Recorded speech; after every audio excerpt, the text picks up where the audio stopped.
You've been vegan. I mean, you've been raw vegan. I've been vegan for 10 years, raw vegan for 3 years. 3 years. A decade of veganism. That's crazy. Honestly, like, I've been high raw vegan. Right now I do like on and off going raw vegan. I'll probably do like a day raw vegan here, a day raw vegan there, right? 2 days, maybe at max 3 days fully raw, but I'll always go back to like, you know, eating a cooked meal, right?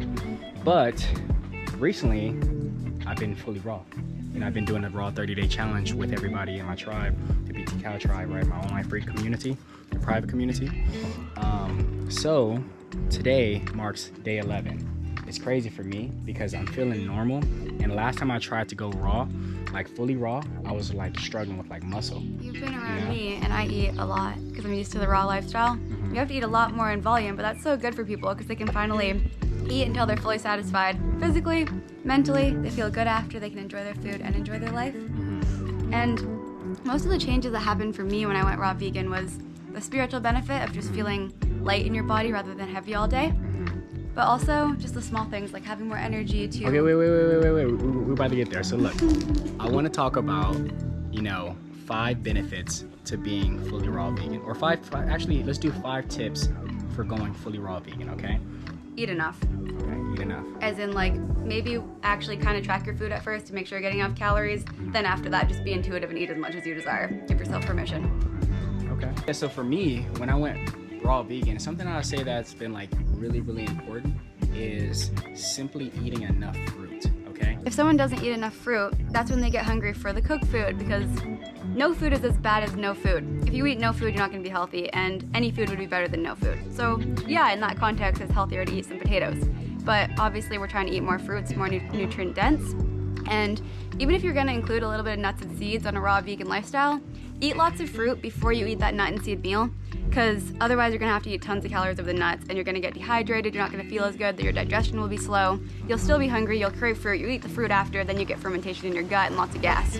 And then another thing I'm going to say too in regards to this fruit topic is this. Fruit is the best food on the planet, okay? It's superior in hydration, superior in detox in the body, and it's superior in fuel in the body, okay? Keep on training hard in the gym rather than thinking you're going to be weaker, understanding you actually have more energy when your body doesn't have to break down a bunch of food to make you like more lethargic and needing caffeine before you train. You don't need to worry about getting a ton of protein. If you eat enough calories, you naturally get enough protein. You know, when you train consistently, whether this be strength training, cardio, whatever it is, right?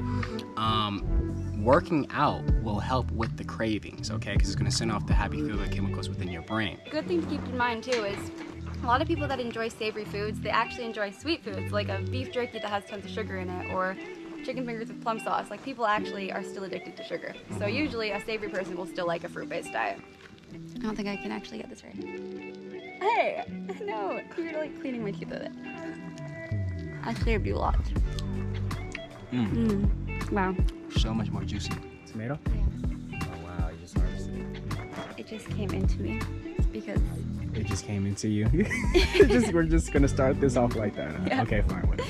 You just have to feel it rub off all the white stuff, and it's gonna be so juicy. I'm so excited. Shall we take the first bite?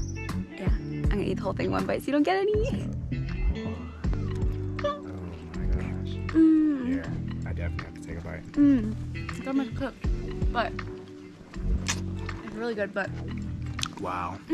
Right off the tree. Straight. So nutrient dense too. Minerals in the soil. It's actually better than the tomatoes I have, and that's a temperate fruit. But I actually went raw vegan because I wanted to focus on my business. It gave me so much more time. You just grab food and eat it. You don't have to cook it, you don't have to clean it. As well, it actually saved me a lot of money because I would go to stores, there's like produce that's gonna go bad.